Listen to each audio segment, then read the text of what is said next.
The Hard Parking Podcast is sponsored by Talk Mobile. Talk Mobile is an innovator in retail and works with organizations like T-Mobile to operate stores throughout Arizona, Oklahoma, Kansas, and Louisiana. For more information and to jumpstart your career, please visit TalkMobileNet.com. Again, that's TalkMobileNet.com, our big-time sponsor.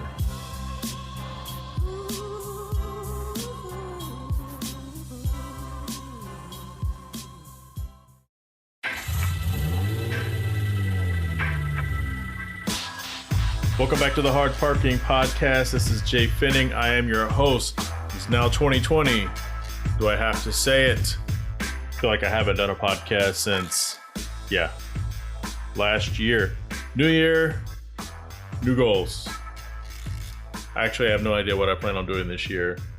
What I will say is, this week I'm driving a 2019 Audi A5 Sportback. I've had it for a few days. You'll hear more about it later on in my rental car of the week review.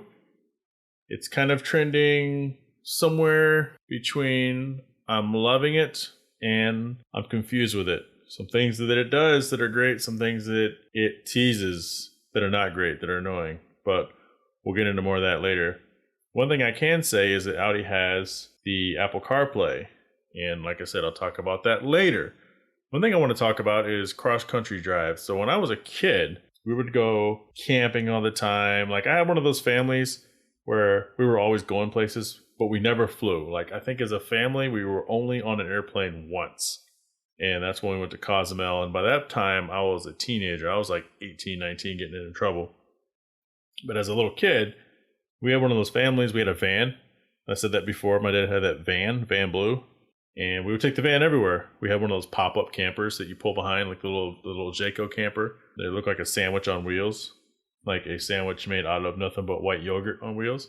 And you would get to where you're going, you'd unhook it, and you'd have like these big, my father had like these two 4x4 pieces of wood that were like smashed together, and he'd rest the camper on that. And then you unlock the little tiny camper door. Because this thing is like a sandwich. So I guess it's flat. You can't do shit with it till you crank it up. So you have to open the door and you stick the little crank in the hole. And you just crank and crank and crank and crank and crank. If you wanted a good workout, you would switch arms. Otherwise, you'd walk around with one big ass shoulder. Like that goon from Popeye. That thing. But by the way, Popeye, the goon. Do we know if that's a male or female? If you don't know what I'm talking about. If you don't know what I'm talking about, you can look it up. So anyway, it would crank and crank and crank this little camper. It would pop up. And then you pull the sides out, and that was basically us like 5 times a year for 12, 13, 14 years, it would seem like. Anyway, so we used to drive across the country. And back then, there was no navigation. I mean, navigation in vehicles hasn't been around that long, actually. So we're at 2020. I want to say, somewhere between 2000 and 2010, they started kicking in. And in the last 5 or 6 years, just like fucking nuts. Like, I remember you used to be able to rent a car. And they would ask you, like they ask you now, if you want a child seat. I think they still ask you if you want a navigation system, which, who the hell has an external navigation system? Because for a while, like the TomToms and the Garmins, they were making out like gangbusters. People spending $200, $300, $400 for these systems you would stick on your car and it would tell you where to go. iPhone and Android killed that shit. And then eventually, every car just had the opportunity or had the option. A lot of them base models, some of them you had to pay up for. And the reason why I bring that up is because this rental car has a lot of shit that other cars, now this rental car, this Audi has stuff. So Audi's one of the last manufacturers to get on board with technology, in my opinion, for creature comfort, for nothing. So you can always get it, but you had to pay a lot more for it. So you can always get like a Hyundai Elantra or a Hyundai Sonata within the past 8 years, and it had everything in it already. If you wanted that in Audi, you had to pay a lot of extra money. So anyway, back to traveling. So I remember being as a little kid. This was before the Garmins and the TomToms, navigation systems. This is before MapQuest. So some of you have no idea what the fuck MapQuest is. Some of you know exactly what I'm talking about. But I remember as a little kid, we'd go on these camping trips or we'd drive across the country and go to family reunions. Like, are people still doing family reunions, by the way? I feel like I haven't been to a family reunion in like 30 years. I'm 43 right now. I'll be 44 next month. And we'd have these maps. Like, my dad always had this big fucking Rand McNally Atlas map book. Like, this thing was big. I'm talking God, this thing had to have been 14 inches wide and like 18 to 24 inches tall. Like this fucker was huge because it had to be. Because inside you had every state and every major city broken down in a map, like a tangible map, like a piece of paper. And the font was small as fuck. And you had the little key too where you can look it up and you can say like the index, like, okay, I want to find out where Garland, Texas is. So you open up to Texas and you go down to Garland and it says on this page 48, Garland is located between grids A and Z8. So that was life. But that's how you learn to read a map. And we used to do this traveling, and what would happen is if you wanted a more detailed map, as soon as you pulled into a new state, you'd stop at the Welcome Center. Because now you don't go to who the fuck goes to the Welcome Center? You go right by. You're like, hey, welcome to Arizona. Okay, very good. Back then, you had no choice. You had to stop at the Welcome Center or one of the first major gas stations. You go inside and you buy a map. And so that map was much smaller. It folded up like 20 times to be the size of junk mail. But when you open it up, it would take up the whole fucking countertop. I remember going through those and just trying to find out where we were on the map because all you really had to use was, okay, what mile marker? What was the last city we saw? And it says the next city is 20 miles away. So we had to figure out on the map, okay, where are we? Okay, we're somewhere between here and here. Which, by the way, that's how the New York subway still tracks itself. It's very analog. It's from back in the war where they still pull these long knobs and they have these little LEDs and they can say this subway is somewhere between LED dot 8 and LED 15. Other systems is precise. They know exactly where you are within like a 10-foot radius or 10-foot whatever coordinate. But going back and looking at those maps, I don't know, it just brings back a lot of memories. Because I did a lot of cross-country drives myself, too, and I remember doing that. Like, I'd pull over by a fucking map. Like, if you're going somewhere you haven't been. And then you get home and you have this collection of maps, right? But here's the thing. You don't really want to rely on your maps. You need to always pay attention to where you're going still, because you never know when the technology is going to fail you, especially if you're in your own city or state. Like, when you're traveling, you're fucked anyway. But when you're at home, like in your own city, you need to have kind of an idea of where you're going. Like, I'll drive to the same place 30 times and my wife will be in the passenger seat. And the 31st time, I'll ask her to drive or to pick me up there and she has no idea where it's at. It's because when she's in the passenger seat, she's not paying any attention to anything. And when she drives, she relies on her iPhone, Google Maps, or Waze, But in the world I was raised in, you have to pay attention to shit. It also helps you hone in your sense of direction. And I remember thinking, because now we have these conversations at home, my son will come over and we'll talk and we'll all be like, okay, well, where's this at? Or what part of Arizona is this at? What part of the city? And he knows. And I feel proud as a father because I remember him doing driver's training. Then he had his permit. We drive around in the car. We drive around as a group. And we lived in Grand Rapids, Michigan at the time. And he would get so frustrated because we'd pull up and I'd say, okay, where are we? Well, we're at 54th Street and whatever, and 131. And I was like, okay, which way is home? Right or left? And he would get so pissed off. He says, I don't know. I don't need to know this. I said, you do need to know this. Because what are you going to say when one of your boys calls you because they're underage and they've been drinking and they need you to come pick them up? And they don't know where they're at. Or your phone doesn't work. And they say, well, I'm at the corner of 44th Street and 131. I said, you need to know in your head exactly where that is in relation to where our house is. I don't care if you have to study a map. I don't care if you get on the road. Because here's what I did when I was a teenager. So when I was 18, 19, still living at home, I'd wait for my brother to fall asleep and I'd steal his keys. And I'd go pick up my friend Tony and I'd pick up my friend Garfield. And we would just drive around. We didn't get into trouble. I mean, I did get in trouble. I got in a lot of trouble. But when we would just drive around, we didn't do anything mischievous. We would drive around all around Dallas, Plano, Richardson, North Dallas, Highland Park, Texas. We never went anywhere shady, but you just drive around and you memorize street signs. We'd go look at cars, like expensive cars. Like we'd go to the used car dealership and there'd be Lamborghinis and shit out there. Or, I'd go to the Acura dealership and just stare at the NSX. Or we'd go look at these super nice luxury apartments and be like, one day we're going to live there.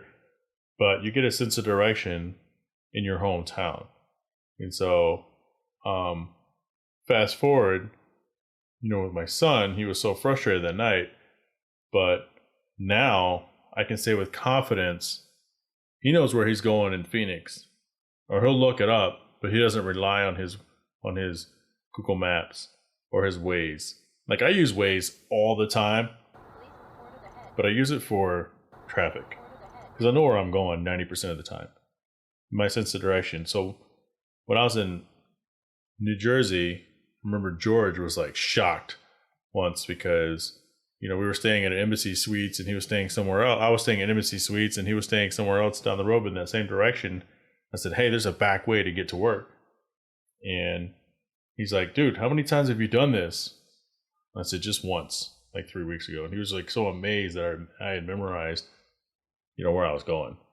So if you notice, anytime you call a tow truck or you call the police, one of the first things they ask you is, what are your closest major cross streets? And that goes back to the days of people using maps. So they must have this big fucking map board, because like those big maps that my father used to use, you'd drive yourself crazy if you went looking for a street. But what you do is you look for the major cross streets that run east and west or north and south. And so like where I live right now, I live off of Warner and Greenfield and Gilbert. So if I was telling somebody I live off Arabian Drive, they're going to say, I don't know where that's at. And I go, okay, well, find Warner and find Gilbert. One's north and south. So what you have to do is you have to go over to the city of Gilbert and you have to look to find, you just start looking for Warner or which runs east and west, or Greenfield runs north and south. So you follow that line until you find that closest intersection. And then you start going, looking around there. Intersections, maps. What would we do without them? What would we do without GPS? And I wonder if you can even buy maps anymore. I feel bad if you can. Like, I wonder if you can. I'm going to check that out next time I'm on the road. Just pull into somewhere like a Flying J's or one of those truck stops and see if you can buy a map. Because somebody somewhere still uses that shit. Yo, man, the homeless have smartphones. They got maps. You know what I mean? They got maps. Eventually, this thing called MapQuest came out. You go online, you type in where you want to go, like the prehistoric Google Maps. And it will tell you, you print out the directions. Say, go a quarter mile, turn right. Go to the second stop sign, turn left. And so everyone would print out their MapQuest directions. So if any of you have heard that reference before, that's exactly what it means. Let me MapQuest it. Only MapQuest it. Go there, you print that shit out. So now, instead of having this giant foldable map, you have like one or two 8.5 by 11 pieces of paper that you've stapled together or some shit, and you're flipping back and forth, looking at the map, looking at where it says you're supposed to go. And then that went the way of the dodo.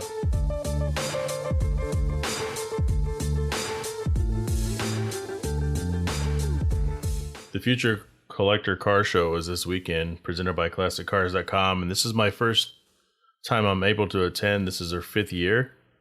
Every other year I've either not known about it or I've been busy because of my travel schedule. And this is ran by Rebecca Wynn. She's busted her ass to do this show, and I'm just excited. I have some new stuff coming to the car. As far as a build, I have a new top coming, which is a full carbon fiber made by NC Auto. And I have some covers that go underneath my hood, also by NC Auto. And I'm starting to slowly transition my vehicle back into a normal NSX. But you have to understand, so I'm a year behind, right? So go back to November of 2018. I started telling people, hey, by January of 2019, February 2019, I'm going to get rid of the wrap. And what happened was I had a photographer reach out to me on Instagram and say, hey, I'm from another state. I'm going to come through Arizona, and I would really love the opportunity to shoot your car. And so that's kind of a cool thing, right? So I decided, all right, hey man, I'll just wait. I'll keep it wrapped for now. And the guy it never happened. But then I got the job in, Texas. So I decided to take my car to Texas because that's where I grew up. And for me, it was a big deal because everybody who knew me growing up, especially in high school, they're always like, hey man, you ever get that car? You ever get that car? So for me, it was a big deal to be able to drive my car to Texas from Arizona while I had a job out there. And I was in my hometown, so I was able to pick up some of my old high school friends, some of my great friends from way back when. And I was able to go to a car show, tuned originals in Texas, and so the car stayed wrapped. Then I get that notification that someone on the other side of the world is taking pre-orders on miniatures of my car. So that was a big deal. So once I figured all that out with them, I figured, hey, I got to keep my car wrapped because the fanfare, right? I might as well just ride this shit out. And so here we are in January of 2020. This is, for now, the last big show I am attending with the car the way it is. I have no other plans for 2020 yet. I've had a few people reach out from other states and say, hey, why don't you bring the car by? Because right now the car is it's bigger culturally, like as far as like a pop culture type of deal or nerd culture type of deal. And it's hard to explain to people that don't really understand that world because, there's the debate, hey, is my car worth more now? Not worth more now, but is it worth more now the way it is because of some of the cool shit that's happened to it than it would be if I were to take the wrap off? Because I have a black NSX underneath, and it's not bone stock, which is where all the money is. It's not pristine. It's had a couple accidents. It has aftermarket fenders on it. The interior is a completely different color than it was when it came. I've done a lot of stuff to it. And even when I take the wrap off, it's going to be a really badass looking car. But from a collector standpoint, it's not worth a lot. I mean, it's a clean title. So you have to appeal to a certain buyer. There's a lot of NSXs out there for sale right now. And what makes mine different is that it's super fucking unique. So if I were to put it on the market, I feel pretty confident that it would attract other buyers outside of people just looking for an NSX. Because if you're just looking for an NSX, there's a lot of them out there. But if you're looking for something a little more unique, something that may have been seen, I mean, like the Gears and Gasoline video has over 1 million views now. Now people recognize the car. Hey, I saw this car on YouTube. Now I have a 1/43rd scale model of the car. I have a calendar of the car. I have Robotech supporting the car. So it's starting to build like a really cool following. But, all good things come to an end, and I'm getting close to kind of decommissioning the car. I've already reversed the interior. It no longer has all the buttons and all that other cool shit on the inside. The horn button no longer has the SDF Macross logo.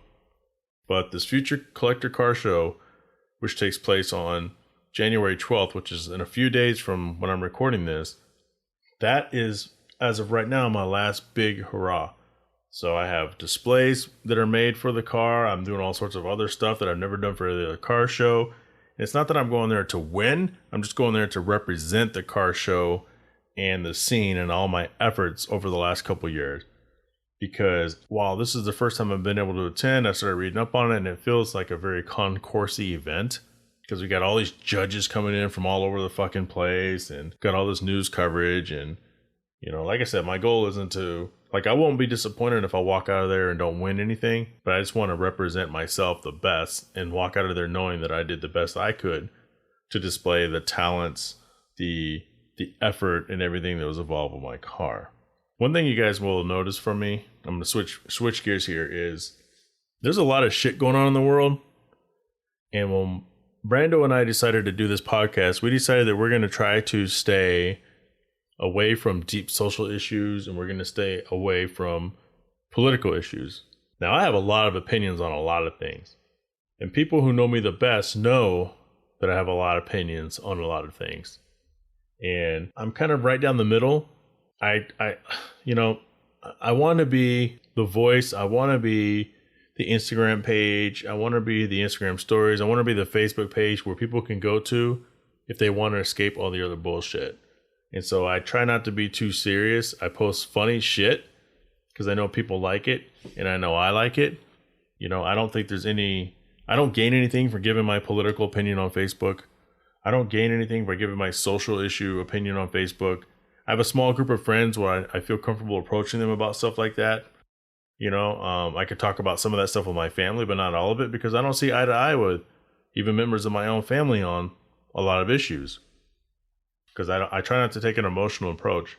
So I want you guys, when you listen to this podcast, to understand I'm never going to be too serious, or try not to be too serious.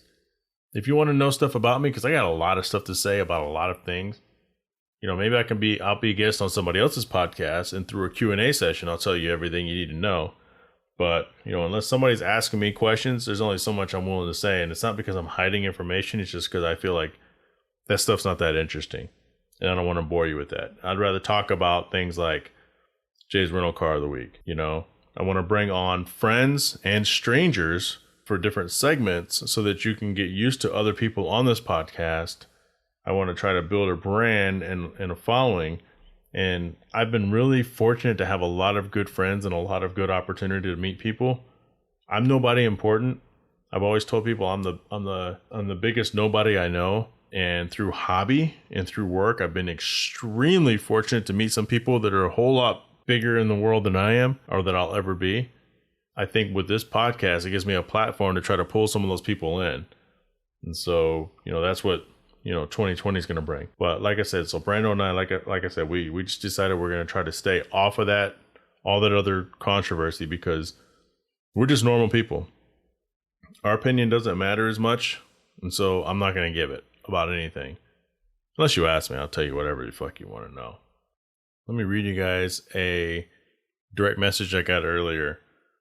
And I saved it because every once in a while when I get frustrated with the things that I do, people kind of reach out and it refuels me and it reminds me of why it is I do what I do. And like I said, I try, not even with this podcast, but just social media, I try to stay away from saying stuff that's overly controversial. I have a lot of fun, but I just try to stay away from controversy because you never know who's listening. And to me, that's important. How do you want to be remembered? Because there's a thing, and I could talk about this for a while because there's a thought of, there's an idea out there where people say, well, I don't care what anybody thinks about me because I'm comfortable with who I am. And I take a big exception to that because if you respect yourself and you respect your family and you respect your closest friends, you care what they think about you. You may not care what a complete fucking stranger thinks about you, but unless you're incredibly narcissistic or, and self-absorbed, you absolutely should care what the people closest to you think about you. Now, there's a way that they will approach you. Like, you don't have to be fake. You have to be who you are. And if you show people who you are and they still think about you in a different way, then fuck them. Part of being a human, in my opinion, is allowing people that you really care about to know who you are. If I'm a skydiver, and I am world famous for waiting until the last minute to open my parachute and I'm a public figure. So then when you become a public figure, all bets are off as a skydiver or as anybody. If some random people are like, oh, he's a daredevil, he's reckless, he's just flirting with suicide. There's a truth to that. So I can't get mad and be like, well, fuck you. I don't care what you think about me. I don't care what that person thinks about me, but that's a valid opinion. Now, if my wife, closest friends, parents say, hey, we're really concerned about you, that's really dangerous, you could die, I could say, well, I'll take that into advisement. I understand that's how you feel. This is what I choose to do with my life. I appreciate you. I care. Thank you for thinking of me. It means a lot to me, but please allow me to be me. But for the people who say they just don't care at all what anybody thinks about them, I call bullshit on them, and I think they need to go see a fucking counselor. Or maybe it's because my life, I've come from, and we all have our own journeys, we all have our own struggles, we all have our own perspectives. Everything is relative, everything has perspective. So if I've lived a perfect life and nothing's ever happened, and all of a sudden I get a flat tire and I'm stranded on the side of the road and I'm late for work, that's the end of the world for me. I'm just like, oh my God, I can't help it. This is the worst thing that's ever happened to me. It's all about your perspective. It's all about your experiences in life. Because the next person could, they're bouncing in and out of jobs. They got family that's on drugs. They're not making any money. Somebody in the family has died. Maybe you have a mental issue. Maybe you got a severe health issue and you're driving and you get a flat tire. That's par for the course because there's worse shit that's happened to you in your life, but it's all relative. But I wanted to read something to you. So I got this DM earlier. It says, hey, I just wanted to say I love your car. I'm a sophomore in high school and I love cars. Hoping to design some one day. Anyways, your NSX is my favorite NSX that I've ever seen and probably may be my favorite car in general. I love everything about it. Great job with everything you've done to it. I hope one day I can get an NSX or an R34. Guys, that's a high school sophomore. When I fell in love with the NSX, I was in high school. I understand where this person is. I thought I was going to design cars. I went to school years for a few years, I dropped out of design school because everyone kept telling me, you're in the wrong school. You need to go to CCS in Detroit. You need to go to Art Center in Pasadena, California. And, I eventually was fortunate after 20 years of dreaming about an NSX, finally getting one. But, one of the, I gave this kid, a good response, and I was like, hey man, keep your dreams alive. No one can follow your dreams but you. But, when I get stuff like this, it just reminds me that, hey, people out there are watching. And it's important to me not to be fake, to be who I am, but to be who I am with discretion. And so you guys, everybody listen to this. If you listen to this now, if you listen to this years in the future, it's important to have self-awareness. And part of being self-aware is understanding what people can perceive you to be, because everyone's perception is their reality of you. And your perception is your reality of them. And so if your perception is, I don't give a fuck what anybody thinks, their perception could be of you as, that's a selfish motherfucker. He's an asshole or she's an asshole. So you have to understand that. You have to find that barometer in life. You have to play the game. You have to be real about it. Don't hide who you really are ever. Never hide who you are. But understand the practice of discretion. Understand the practice of decency. Understand the practice of morality. Don't be afraid to be who you are. Everybody has a place in this world, whether you're starting out in this world or you're on top of the world. I can tell you one thing, and I'll relate this to video games, and this is kind of funny or interesting. Also, this podcast episode is all over the place because it is the first one of the new year. I used to play a video game called Test Drive Unlimited 2. Some of you are probably familiar with that. I love the game. I have hours into it. I used to custom design the liveries on the cars. But one of the things is you get a hold of this money hack because you have to buy shit in the games. And so I got a hold of a money hack on the computer. I think I got like $30 or $40 million. Here's one thing the money can do for you. There's things that money can do for you, and there's things that money can't do for you. And I internalize that as a direct reference to real life. So in the game, you get $30 million. Now you can buy whatever vehicle you want in this game. You can buy whatever house you want in this game. But just like life, there's an advancement aspect. Because with all that money, you can't buy a license in the game. You have to earn the license. You can't buy certain tracks in the game. You have to earn those tracks. There's a lot of stuff in the game you just have to earn. You have to grind and earn no matter how much money you have in the video game. It's almost like a cross between a racing game and The Sims. Remember the Sims games? So I'd go through and I'd buy all these houses, and there was a big island. It was basically Hawaii. There was another island, and I have all the cars. I had like 6 or 7 houses. I don't even know how many cars, 25, 30 cars. I have my favorite cars. I have my cars that just were meant to sit in my houses. And it was a lot of fun, but still had to grind in the game. But my point is, I had everything. And you get bored in the game. Once you have everything, you get bored.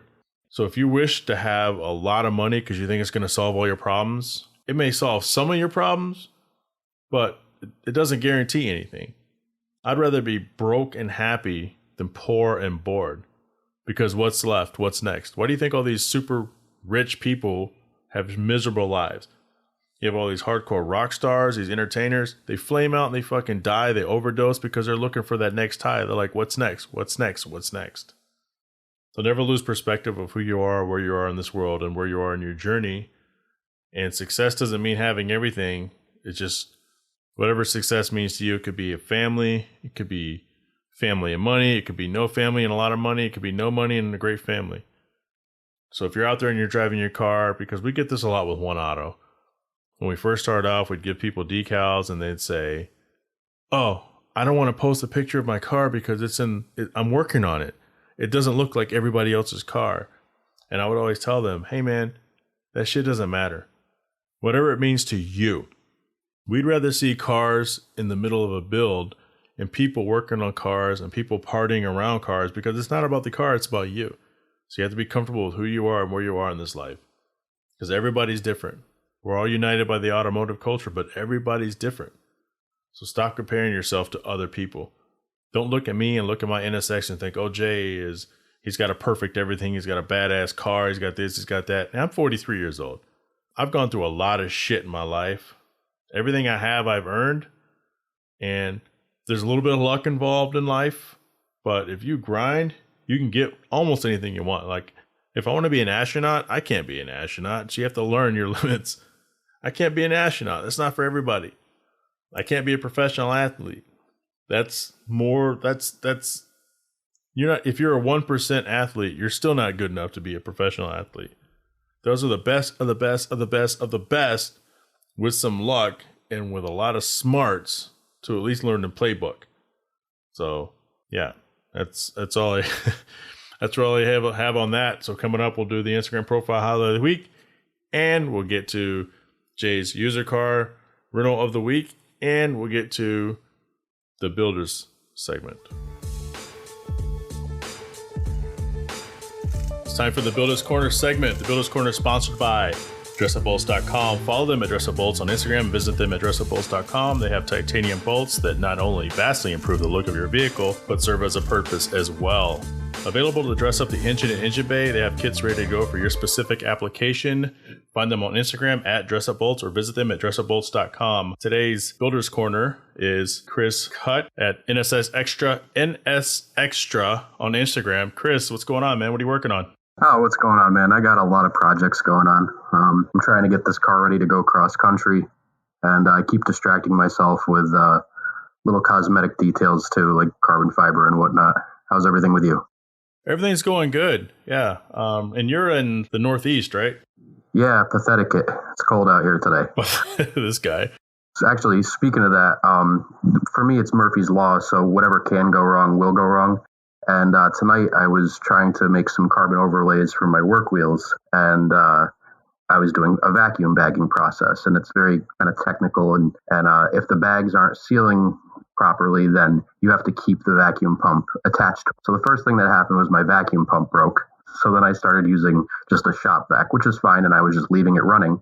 And then my whole neighborhood lost power because of the cold weather here. So we had ice on branches and high winds, and a tree branch fell down in my neighborhood and knocked out the power for everybody. So I was sitting in the dark in my garage, trying to just kind of squeeze the carbon fiber onto the lip. So that's how my night's been going. So with the carbon fiber, so is this something you've just started? Like, when did you decide to start doing carbon fiber, and where do you rate yourself as far as, beginner or what?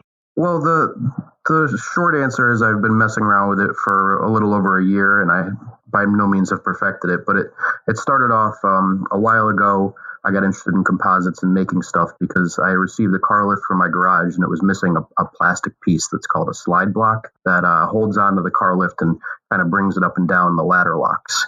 And I needed the part to complete assembling the car lift, but it was around Christmas time last year, and BenPack was closed, so I couldn't order the part that was missing in shipping. So I melted a bunch of Walmart plastic bags together into a little container, and I compressed them with C-clamps and a brick, and it was, you just kind of heat it up in a toaster oven. My girlfriend was very upset about that because of the smell, but I had to do what I had to do.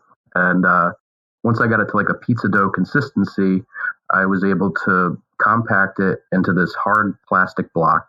Once it cooled down, I started shaping it and used routers in the pieces in my car lift to this day, and it's working great. But what it made me realize is that I actually have an interest in fabricating things and messing around with composites. So I bought myself 10 yards, 56-inch roll by 10 yards of 2x2 carbon, and I just started playing around with it. And I watched a lot of YouTube videos, but it's just like anything else. You could read a lot of books and watch a lot of videos, but until you get hands-on, you're just not going to learn how to do it. But so it's long, cold winters here in the Northeast, and I got to keep myself busy somehow. So messing around with carbon fiber parts and doing cosmetic things is a good distraction. But really what I should be concentrating on is trying to get my car to be ready to go cross country. I'm taking out the 96 NSX, and I'm going to take that from Connecticut to California, taking the northern route, and I'm going to take the southern route down back to Connecticut. I want to drive down Pacific Coastal Highway.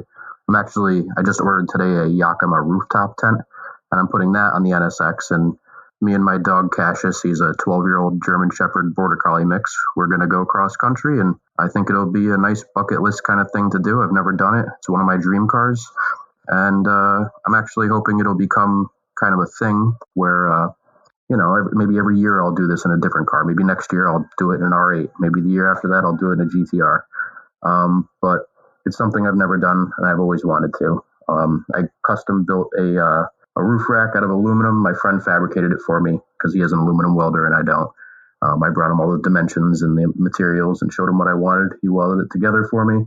And that's where the tent's going to go. And I made sure that with the rooftop tent on top, that I'll still be able to open the targa, open the engine bay. God forbid if I have to open it for fire extinguisher or something, or even just to check the oil. And another thing I needed was to be able to open the trunk. So before we get to because I want to talk about your carbon fiber wheels you're working on. So you're talking about going down to California. You know what time of year you want to go down there? Just after winter. I'm giving myself this winter. I got to drop my engine, get the car ready to go cross country. I don't need to drop the engine, but I just kind of want to take it out, clean it, go over everything, change all the seals, timing belt, water pump, and whatnot. So sometime after winter, either late spring, early summer, I'm going to drive out there. So I may still be out here. I'm working in Palm Springs, California right now. So there's a chance I'll still be out here. I'm only out here during the week, but it'd be kind of cool to find a way to rendezvous with you. I'm not quite anywhere near the Pacific Coast Highway. I'm about 2.5 hours east of LA, but you may actually end up having to drive through here. Well, I have no time constraints, so I'm planning on visiting as many states as possible. I have no schedule. And okay, so I know you're a movie buff. I see you posting movies all the time on your Instagram, and I am as well. And one of my favorite movies, and a lot of people's, and everybody knows it, is Forrest Gump. And there's this scene in Forrest Gump where he's running across the country and people start joining in with him. And I have this silly idea in my head that that's what's going to happen, only instead of people running, it's going to be a lot of cars joining me. And I want to make this a thing, and I want to document it and put it on YouTube. And I want to let my Instagram followers kind of dictate and vote and choose my routes and destinations. And hopefully I could find some nice photography points along the way. I want to see Vegas. I want to see the Grand Canyon. I want to camp out under the stars with my dog and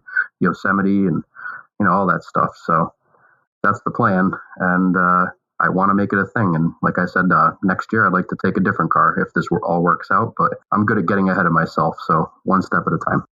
That could be really cool. I can just see it right now. It's just like, what mile marker are you at? Well, we got 12 cars waiting for you, 6 miles down the road. And, like dolphins, we'll swim with you for the next 30 or 40 miles before we break off. And maybe the next group will catch up to you. I think it would be awesome. That's what I'm picturing, too. I'm picturing a bunch of S2000s with me. And I don't know. I just think it'd be neat.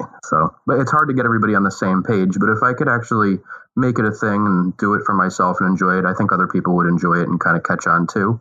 And then if I can kind of make it like a scheduled event that happens every year, kind of like Rob Ferretti has with his Dream Rides where they go and they drive, this would be like that, except people can come and leave as they want or meet up in certain states, and it would just kind of be a rally cross country. And I think it's a fun bucket list kind of thing to do. So real quick, let's go back. And what are you doing with your wheels right now? Because we're kind of running out of time.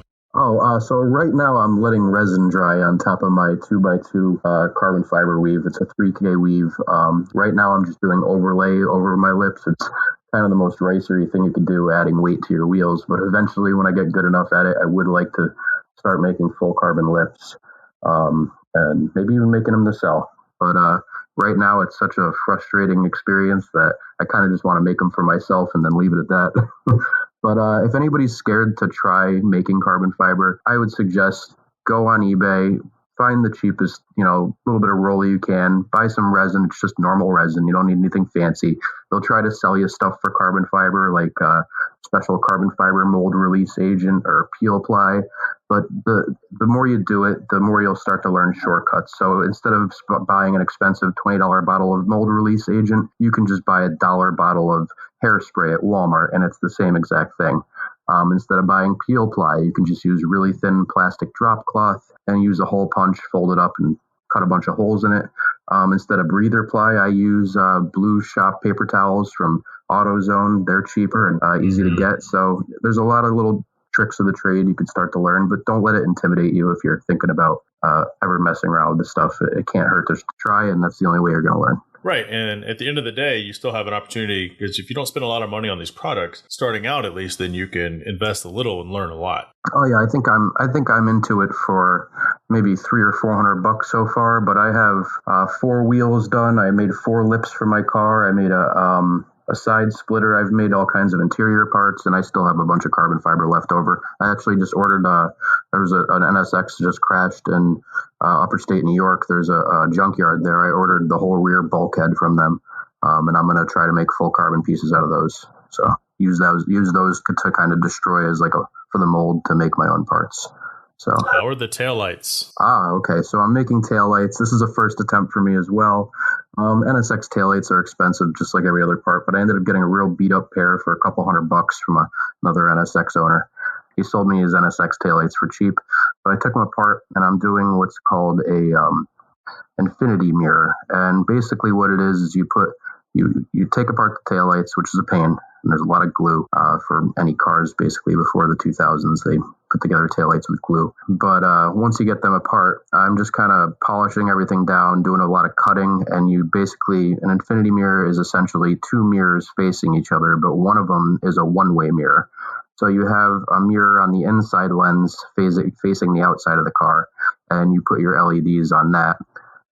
The second one is a one-way mirror facing towards the inside of the car. That's actually just one-way mirror tint put on the tail light lens facing towards the other mirror, and sandwiched in between them is LEDs, and it gives it the appearance of just an infinite amount of LEDs. Like if you've ever been at a barber shop and there's a mirror in front of you and a mirror behind you, and you see an infinite of you, that's basically essentially the same idea.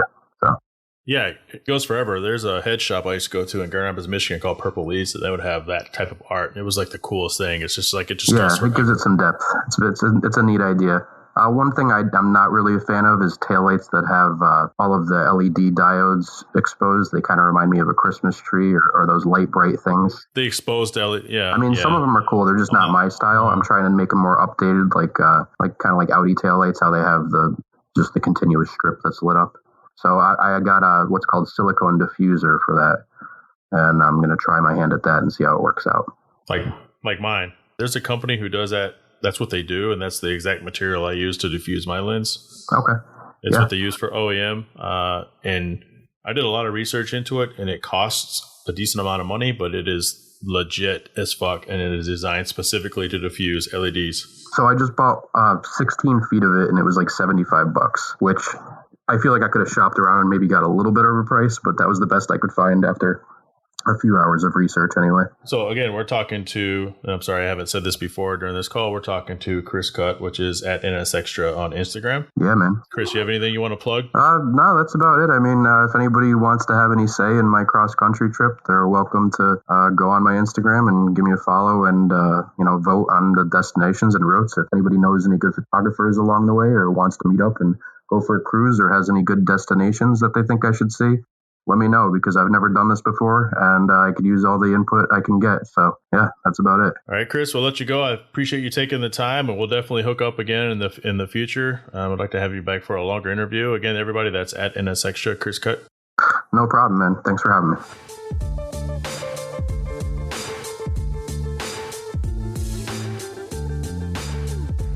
All right, it's most of you have been waiting for. This week is Jay's rental car of the week.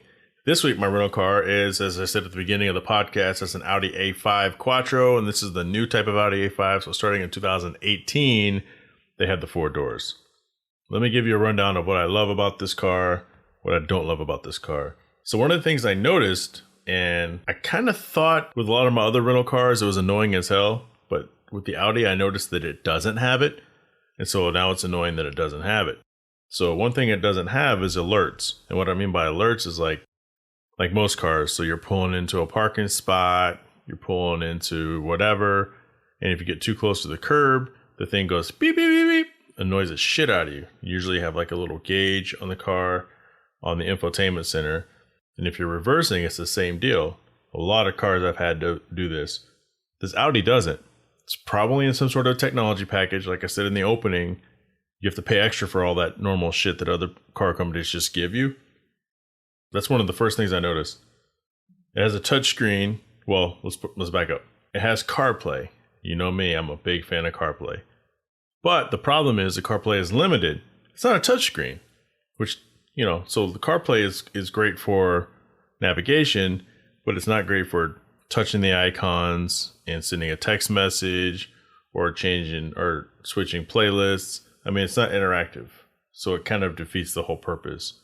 So on one hand, it's good, and the other hand, it fucking sucks. And the reverse camera in this Audi is no good. Like, this thing looks like something from eBay, and I would know because I have a camera from eBay on my NSX. It's way behind almost any other vehicle I've ever purchased. So it has this blue line, or this blue section, that basically what I've figured out so far this week, because I return the car tomorrow, is when you're in reverse, you have this big blue alley, and the alley tells you what you're going to hit if you keep going straight. And then the lines actually curve depending on how your front tires are curved, and it tells you your angle, right? So it feels like you would have one or the other. Having both feels redundant and kind of stupid. The infotainment center in the Audi leaves a lot to be desired. If I were to rank it, well, let me back up. So one of the things I really like about it is, number one, it looks great. I mean, it's an Audi. But when you put it in dynamic mode, the drive mode, it stays there. So I put that in that mode 3 or 4 days ago when I first got the car, and all week it's dynamic. So I'm thinking maybe I should turn it back to economy when I turn it back in, but maybe it doesn't matter. But that's one thing that's unique about this car that, like with the Volvo that I had a few weeks ago that I fucking loved, and a lot of other vehicles, is every time you get in the car, I feel like you have to put it back into the driving mode. And it's like you reset it every time. So the automatic stop button, it's in an easy to find location. But Jesus, man. I don't know. When are they going to figure it out? Like, you have to manually turn it off every time you start and stop the car. And this isn't an Audi issue. It's an every vehicle issue. And it's one of the things I've noticed, and it's annoying as fuck. As far as the seats feel good. They're firm leather, but they're not as posh and pampering as the Volvo S90 T5. So I definitely give the Volvo, in that area, the best part, or the higher rating. There's some interior plastic in this Audi, which is kind of disappointing to me. Maybe the A7s and the S8s and the A8s are the next level, which would make a little sense, I guess. But for the cost of this thing, this is a $44,000 vehicle. Some of the creature comforts could be better. The infotainment center it feels Audi, and what I mean by that is it fucking sucks technically. But the car drives great. It's got a nice linear acceleration in dynamic mode. The thing that's different between that and the Volvo that I had is the Volvo, when you get on it, it's so herky-jerky. It's fun, but it's just like, I could get sick of it. You want to switch it into another mode. You don't want to drive around dynamic all the time. Besides, doing that just fucking murders your gas mileage. And the Audi, like I said, I turned the car back tomorrow. I've had it for 3 days. It's only lost one little tick mark of fuel. So the fuel efficiency is there. The drivability is there. It's an Audi. It looks great. It's kind of a dolphin gray color. They don't use that color anymore, but the older Audis, like the B6 body style and the B7 body style, had the dolphin gray. It's not too bad. So would I drive this car again, or would I rent this car again? Absolutely. It's an Audi. It's a nice car. It's got the moonroof. It drives great. It's got good gas mileage. Would I buy one? I probably wouldn't buy one. I'd take one if someone gave it to me. From a styling standpoint, it is a better looking car than the Volvo, but it's not nearly as cushiony. It's not nearly as comfort. It's not nearly as luxurious feeling. And maybe, the Audi A5 is targeted toward a sportier crowd who wants to kind of relax and dart around town and something. And the Volvo is, Volvo's always been about safety. So it has every safety feature imaginable, superior everything. But so if I were to rank like the three, because this is the third luxury sports sedan I've had in the last year, beginning with the BMW 540i. Remember that when I was in New Jersey. I would say that I haven't figured out which I like best between the Volvo and the BMW, and I'd bring the Audi in as a third. I don't know if I really should consider the Chrysler 300. That was really nice too. Really nice. But the Audi would come in and rank third or fourth in that group of four. But it's a cool car. I would not discourage anyone from having one. But like I said, let's talk about the shifter. So I don't remember what other car I had that was like this. Maybe it was the BMW, but it's one of the shifters where when you move the shifter all the way forward, in every other car it's park, and this one is reverse. And the park is a button on the shifter, so you have to click the little P. I think it was the BMW 540i that was like that. So the Audi's like that too. So, Monday, Tuesday, today's Wednesday. I struggle with that a little bit, but now I'm in a good spot. So now I got it down. I just hit the P and I'm parked. And if I hit forward, it's reverse. Yeah, that's my rental car of the week. The Audi A5 2019 four-door Sportback is what they're called. I think they're all four-door now, starting in 2018.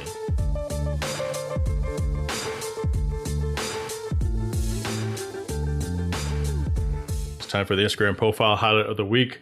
The Instagram profile highlight of the week is brought to you by NSX Channel on Instagram, your number one source of NSX content. Doesn't matter if you are bone stock or you're heavily modified or your car looks like a fighter jet like mine does. That's at NSX Channel on Instagram. This week, my Instagram profile highlight of the week is Tex Merquise. And first off, by the way, just because Instagram profile highlight of the week does not mean it has to do with NSXs. Doesn't even have to do with cars. It could do with anything. It could be music. It could be hobby, cartoons. It could be whatever I decide I want to make my Instagram profile highlight of the week is. My highlight of this week is somebody I've been following for probably about a year. Super fucking crafty. Does a lot of cool little paintings. Does a lot of other miscellaneous shit. Huge Gundam fan. So I want to welcome Tex. Tex, welcome to the show. Hi, thank you for having me. It's my pleasure. This is at Tex Merquise, which is TexMerquise. And am I saying Merquise right? Yes, sir. Yep. Where does that come from? So it comes from Tex Merquise, the character, Gundam Wing. I stole his name, essentially. And Tex is just an alias that I've gone by since I played Halo. So it just followed me around. You know what? I really love that. I'll tell you a short story, although this is about you, not about me. I don't like talking about myself. But years ago, I got involved, and it's funny because this is like literally right after I got married, so I got in a lot of trouble. I discovered Star Wars Galaxies. It's an online game, like World of Warcraft. Yeah. So you lost some time is what I heard. Lost some time. And what I did is I did the 2-week trial. So I just let it randomly generate a name. And it generated a name, Ukaiwa Ogak. And I stopped playing after the 2 weeks. I got back on and I had so much progress because I remember begging on the streets of Tatooine, for people to give me credits. And I had so much progress that I just kept that name. So when I game, now I either go by Mr. J Fizzle on the PC, and if it's another game, I go by Ukaiwa. So I can definitely understand you stealing your gaming name or using your gaming name as your alias. Yeah, it feels like it's my God-given name. When I first joined an online gaming community at all, this is what I went by, and it's home. It's safe. How long have you been doing that? Oh, Lord. When did Halo 2 come out? 2007? It's been a while. A while, yeah. So on your page, Gundam everything, or Gundam 90% of stuff. So tell me about your hobby, because I've been intrigued. As you see, I stop by your page, often and like stuff, and I view some of your stories. Mm-hmm. Like, what do you do besides paint these figurines? Like, when did you get started? Like, where did all this come from? Well, much like my namesake, it all started with Gundam Wing. When it was airing on Toonami, I would come home from school, watch it like any other teenager growing up or middle school kid.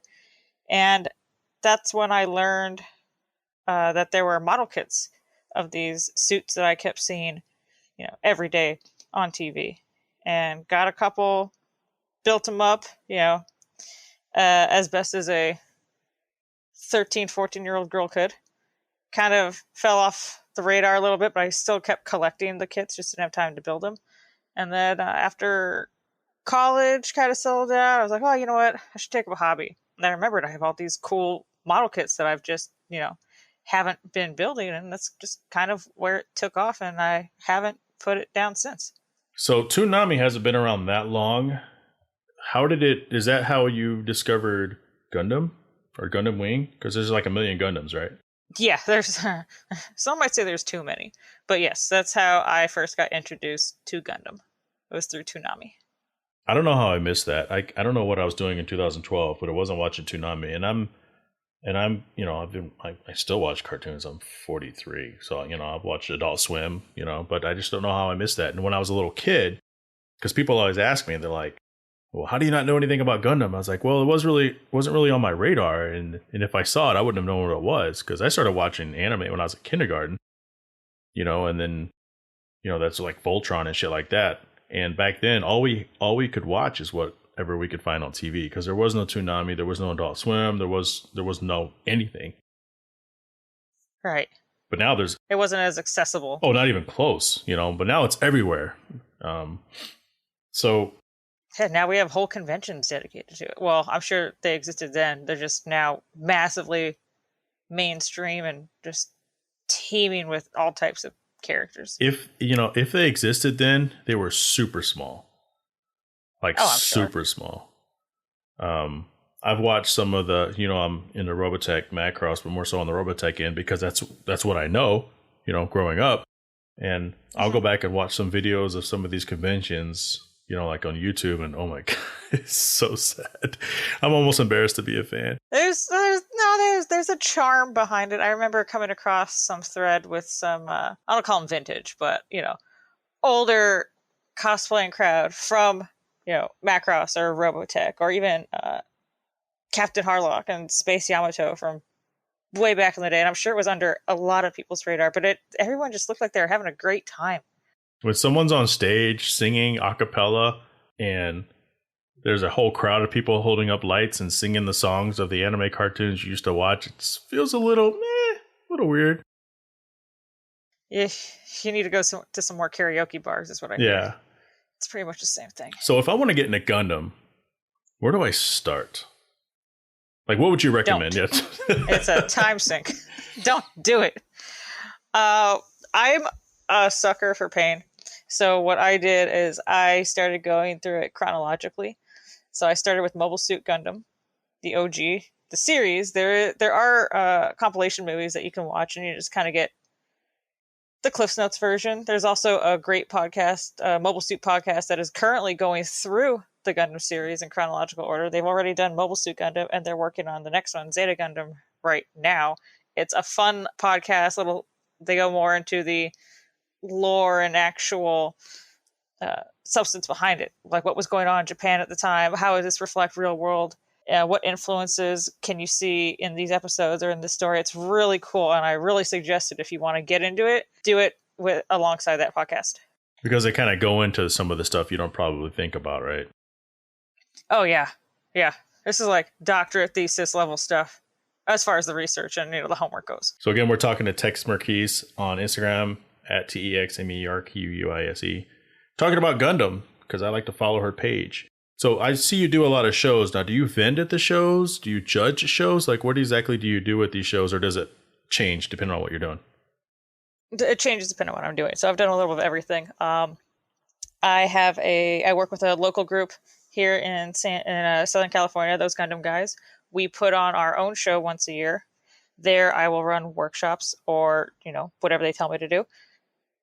And I will judge there as well. There are several smaller conventions that I go to, mostly around modeling or anime. The smaller actual model shows I will enter in, or I will man a table for on behalf of those Gundam guys. And more often I've been doing children's workshops where children can come and build a model kit that we have provided through some very generous donations. So we'll give them the kits, we give them the model tools, and just give them a space, for an hour or so, where they can sit and learn about model making and really give them a space to kind of learn and play along, and not just, get dragged to the model show by like mom or dad or something. That sounds pretty cool. Sounds really cool, actually. So when you're judging, what exactly are you judging? You're judging outfits, you're judging their ability to build, their ability to paint. All of it. It's the kit as a whole, the craftsmanship and work that goes into these models that you see painted on Instagram, or, just their work, their pieces of art. So it takes a lot of patience to paint models. I used to build model cars all the time. I have some old, really crappy built Robotech models that are in my display case. And it's at this point, because that shit's expensive. Like those little Tamiya paints, those little small paint canisters, and you get to buy the nice brushes, like that stuff adds up. So at this point, I'm at a point where I'm so out of practice. It's like I just leave stuff either in the package not built or just forget I even have them. No, that can definitely happen. I mean, it does add up, but if it's what you love doing and your hobby, then you're really looking at it as like an investment. You are increasing the tools in your wheelhouse. No, that's correct. And I see some of those models, especially the Gundam models, and those are a lot more intimidating than putting together a 1/24 scale model car. You'd be surprised. They only look intimidating because, if you're a car guy, you know exactly how the car is supposed to be put together. If you're not a Gundam person, you might not understand what this is coming from, what series it is, and whatnot. But thankfully, Bandai has severely over-engineered the majority of their models, so they're very easy to put together. They're color molded, they snap together easy.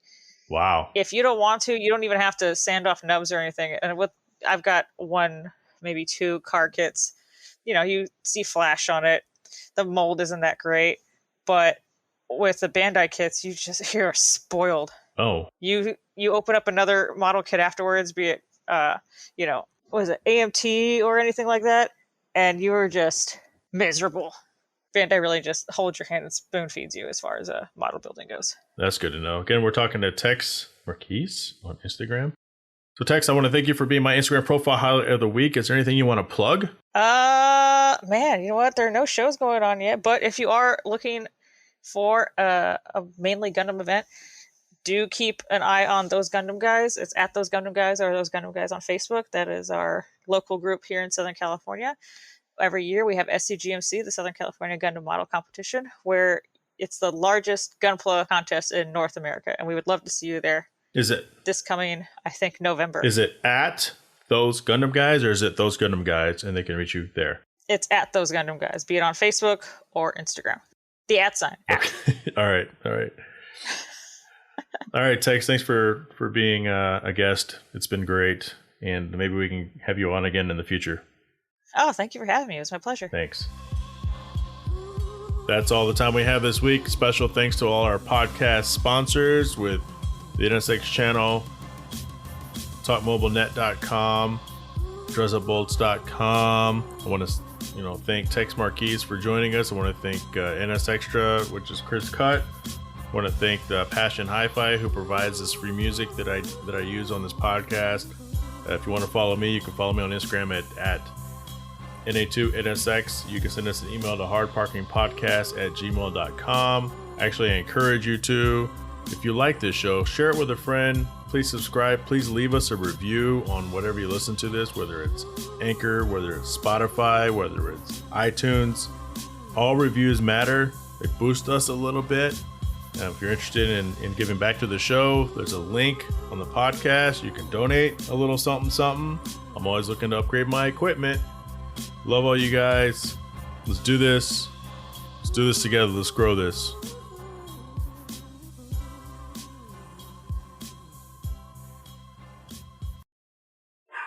Shut up!